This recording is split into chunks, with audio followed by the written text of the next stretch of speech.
chalet kosong ke? Hotel kosong ke? Alah, you tadi buat booking online dulu tadi? Oh, taruhlah. Saya dengan bini mari. Beginilah pagi saya di Pulau Perhentian. Cuaca sangat-sangat tenang. Assalamualaikum warahmatullahi wabarakatuh guysku. Berjumpa lagi dengan saya Mulan Hanafi. Okey, jadi mari kita tengok kerja kita hari ni dengan tim maintenance. Jadi kita join dengan saya lah. Jadi kerja-kerja kita hari ni macam biasalah. Nampak ni. Allahu Akbar. Jadi lampu-lampu apa panggil? Lampu jalan ni. Salah masuk ni. Jadi inilah barang-barang kita. Kan. Jadi kita akan pasang lampu jalan dekat sini guna drill apa semua. Ni piping ada belakang ni. Jadi musim-musim macam ni kita akan kemaskanlah apa yang patut dikemaskan. Nampak? Sekejap saya naik atas ni. Jadi sebelum ni saya ni lalu dekat luar macam ni kan. Jadi sekarang ni kita akan lalu dalam besi ni. Masuk pipe dalam besi ni nanti. Nanti dah siap korang boleh tengok lah.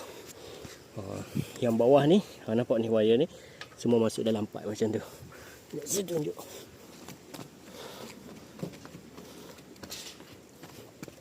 Nampak ni. Nanti kita akan sambung lah masuk dalam pipe semua. Jadi kemas semua ni. Hari ni nak pasang 4 biji lampu dululah, lampu jalan. Okey, jadi yang tu kita alih dekat sini. Kita pasang dekat sini lah cover ni. Nampak? Cover lampu. Nanti jadi macam yang depan sana dah. Nampak dah? Gear dah. Tadi ada dah skru. Okey guysku, alhamdulillah dah siap pemasangan lampu jalan nampak tu. Alhamdulillah. Jadi macam ni lah. Jadi kita tebuk sikit besi, masuk wayar dalam ni, macam tu. Jadi semua tepi tu semua kita guna piping. Alhamdulillah.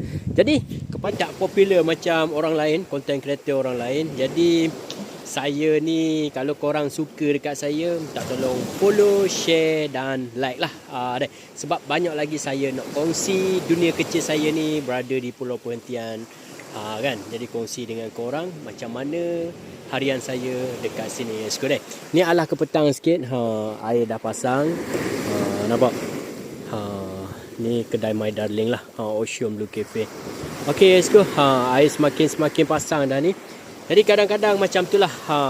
Jadi kalau tutup musim macam ni, senang sikit kita repair. Buat apa-apa tutup musim ni memang mudah Jadi bila customer datang, nak rehat, nak tidur ke apa, dia dalam keadaan selesa. Itu sebablah kita buat lampu jalan ataupun repair apa-apa yang patut lah.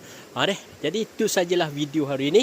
Ada kata yang terakhir. Jangan lupa follow. Itu saja. Pada rakan sahabat yang mana dah tonton video ni dari awal sampai akhir, terima kasih sangat-sangat. Jumpa lagi di next video. Bye-bye. Assalamualaikum warahmatullahi wabarakatuh. Okay, rezeki bukan untuk manusia je. Kami kongsi dengan kucing juga ni. Nampak?